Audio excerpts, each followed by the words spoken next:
Welcome back students. Science and scientific method unit 1 part 5। आज जो topics हैं distance and displacement and second is speed and velocity. तो आज हम इसे देखते हैं। डिस्टेंस एंड डिस्प्लेसमेंट मुझे याद पड़ता है कि इस सिलसिले की वीडियो पार्ट 1 में हमने डिस्टेंस के बारे में रिकॉल किया था। रिकॉलिंग में जब हमने इसको डिस्कस किया था, तो डिस्टेंस क्या होता है कि अगर ज़मीन पर या किसी प्लेन के ऊपर हम एक जगह से दूसरी जगह ट्रैवल करते हैं, तो इस ट्रैवलिंग की जो लेंथ है, इस पाथ की जो लेंथ है, उसे हम डिस्टेंस कहते हैं। ठीक है। और इसी तरीके से डिस्प्लेसमेंट भी डिस्टेंस ही के अल्टरनेट में यूज़ होता है, लेकिन इन दोनों में कुछ फ़र्क है।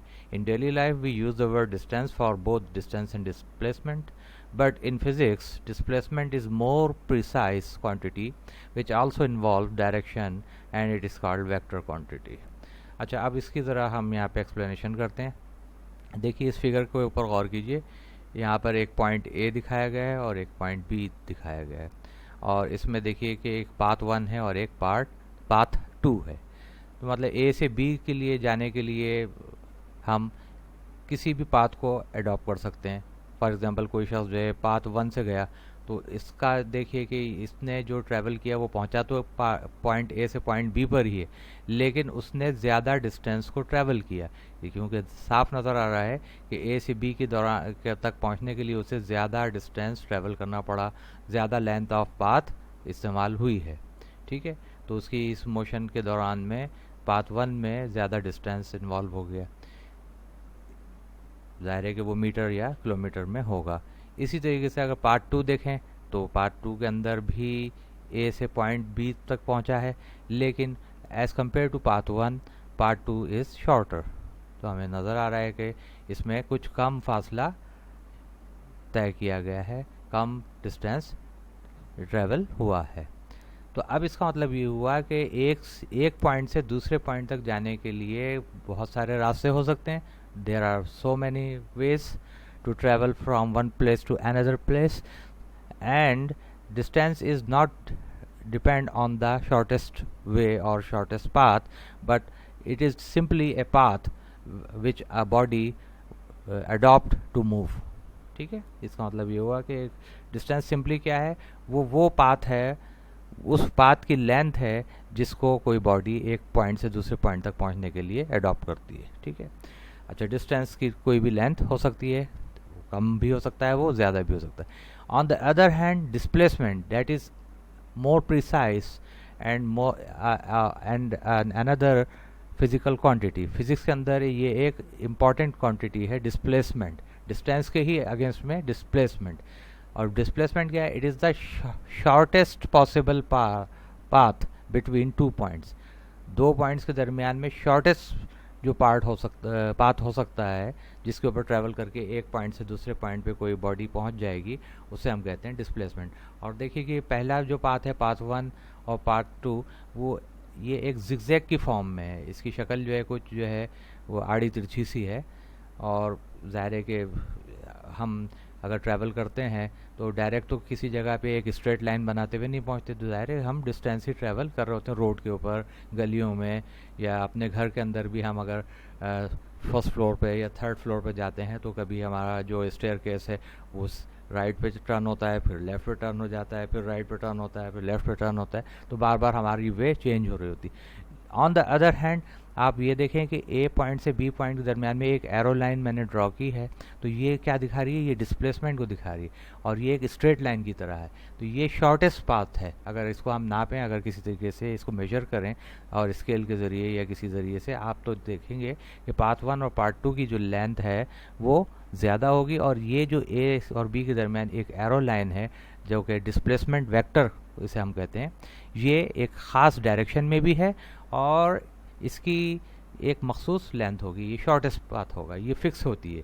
डिस्टेंस फिक्स कभी नहीं होता, फिर कम और ज़्यादा हो सकता है, लेकिन डिस्प्लेसमेंट दो पॉइंट्स के दरमियान में वो हमेशा फिक्स या कांस्टेंट क्वांटिटी होगी। अच्छा, ऐसी क्वांटिटीज़ फिजिक्स में जिनको हम क्लियर कटली अगर हम डिस्क्राइब करना चाहें, डिफाइन करना चाहें, तो उनके लिए हमें दो चीज़ों की तो ज़रूरत होती है, यानी उसकी magnitude value 1 kilometre, 2 kilometre, 3 kilometre जैसे डिस्टेंस के लिए। इसी तरह डिस्प्लेसमेंट के लिए भी 1, 2, 3 किलोमीटर ये मैग्नीट्यूड वैल्यू है और किलोमीटर का यूनिट है। साथ ही साथ डिस्प्लेसमेंट के लिए हमें उसकी डायरेक्शन भी बतानी होगी, और जिसे हम कहते हैं उसकी डायरेक्शन, और ये डिग्रीज़ में भी हो सकती है, नॉर्थ साउथ ईस्ट वगैरह, ईस्ट वेस्ट में भी हो सकती है, ठीक है। और इसको हम एरो लाइन के ज़रिए हम इसे एक्सप्रेस करते हैं। तो unit of both is metre और kilometre, yards, mile etcetera. Distance और डिस्प्लेसमेंट के इसमें दोबारा हम इसी चीज़ को रिपीट करते हैं। When a body moves from one point on a plane to another point, the total measurement of length of path is called distance. जब बॉडी एक पॉइंट से दूसरे पॉइंट की तरफ जाती है, मूव करती है किसी प्लेन के ऊपर यानी अर्थ के ऊपर, तो जो total measurement of the length of path है, जिस पाथ के ऊपर, जिस रास्ते के ऊपर वो बॉडी मूव कर रही है, उसकी total measurement of length, that is called distance. Example वही दी गई कि फॉर एग्ज़ाम्पल अगर आप अपने स्कूल जा रहे हैं तो आप अपने घर से मुख्तलिफ़ रास्तों के ज़रिए स्कूल पहुंच सकते हैं। तो ये जो है ये क्या कहलाएगा, ये डिस्टेंस है। ये क्या है, डिस्टेंस है। You can reach to your school from your home by many ways और routes, but you can observe some routes have more distance and some are shorter. This shows that the distance is the length of route or path and not depends on the direction. It would be a curve, zigzag line or in any other shape. किसी भी shape में हो सकता है। U turn भी आते हैं इसमें, बार बार मुड़ना भी पड़ता है, ठीक है। तो ये डिफरेंट रास्ते हो सकते हैं। On the other hand, displacement is the length of shortest path or route between 2 points. In fact, it is the distance in a straight line between 2 points. It is also depends on the direction. अच्छा, displacement की जो example दूं कि किस तरीके से हम displacement को ज़्यादा दिखा सकते हैं इस तरीके से, वो है हमारे एयरप्लेन्स हमारे जितने भी हैं वो इधर उधर घूमते हुए एक शहर से दूसरे शहर फ्लाई नहीं करते, बल्कि वो डायरेक्ट एक स्ट्रेट पाथ को अडॉप्ट करते हैं। Airplanes fly in a shortest possible route which is like a straight line between its destinations. Direction is to be mentioned in degrees or in terms of east, west, north, south and show on the paper by using an arrow line.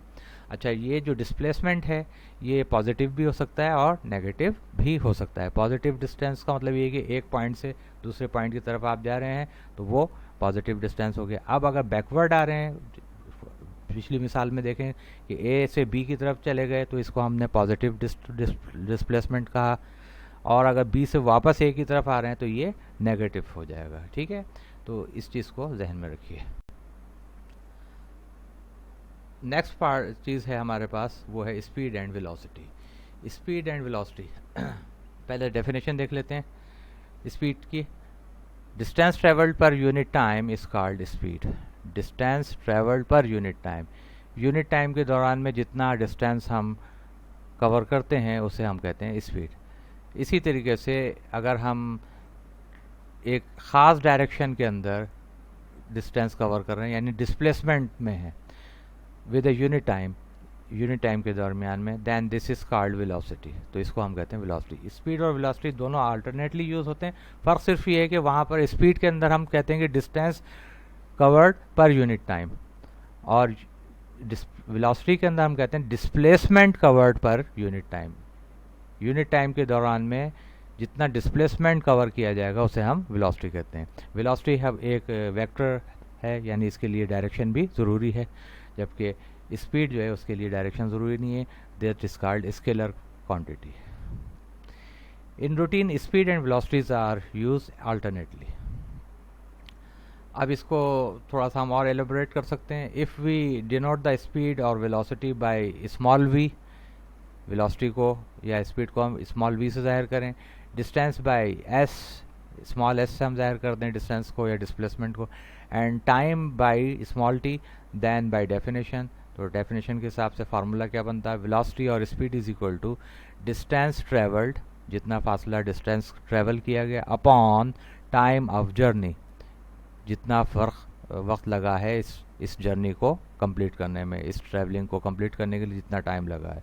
Symbolically हम इसे कह सकते हैं v equals to S over T, यानी velocity is equal to distance upon time. ये हमारा velocity का basic formula है, इसे हमेशा याद रखिए। और इसी के अगेंस्ट में फिर हमारे पास मज़ीद दो फार्मूले बन सकते हैं, s is equal to v t and t is equal to s upon v, वो मैथमेटिक्स के रूल्स के हिसाब से। अब यूनिट ऑफ स्पीड जो है वो किस तरह मालूम की जा सकेगी? Unit of speed can be found by the above formula where distance s taken in metres. ज़ाहिर है कि फासले को हम, डिस्टेंस को हम हमेशा मीटर में लेते हैं या किलोमीटर में लेते हैं, हायर और लोअर के लिए सेंटीमीटर। इसी तरह जो है टाइम को हम एसआई सिस्टम में सेकंड्स में, ये सब जो यूनिट्स हैं ये एसआई इंटरनेशनल सिस्टम के अंदर मीटर्स जो यूनिट है वो डिस्टेंस के लिए है और टाइम के लिए सेकंड्स हैं। तो टाइम के लिए सेकंड में लेते हैं, ठीक है। Hence the unit of velocity becomes metre per second, यानी मीटर अपॉन सेकंड यानी मीटर पर सेकंड हो जाएगी। और सिंबॉलिकली एम ऑब्लिक एस यानी मीटर पर सेकंड। और in higher ranges, higher range के अंदर चले जाएं तो किलोमीटर पर आवर, ठीक है। तो इस तरीके से हम स्पीड या वेलोसिटी की हम यूनिट मालूम करते हैं। उम्मीद है कि ये चीज़ आपको अच्छी तरह समझ में आ गई होगी। अब एक एग्जांपल लेते हैं कि एक कार ट्रेवल्स 55 किलोमीटर्स। एक गाड़ी है, एक कार है जो 55 किलोमीटर सफ़र करती है इन 1 आवर, 1 घंटे में। तो इसकी स्पीड क्या होगी? फार्मूले में अगर पुट कर दें, डिस्टेंस कितना है? 55 किलोमीटर कवर किया और टाइम कितना है? 1 आवर। तो 55 upon 1 is equal to 55 kilometre per hour. तो hence its speed will found 55 kilometre per hour. Simple है। उम्मीद है कि इसको आप अच्छी तरह समझ चुके होंगे। Thank you very much.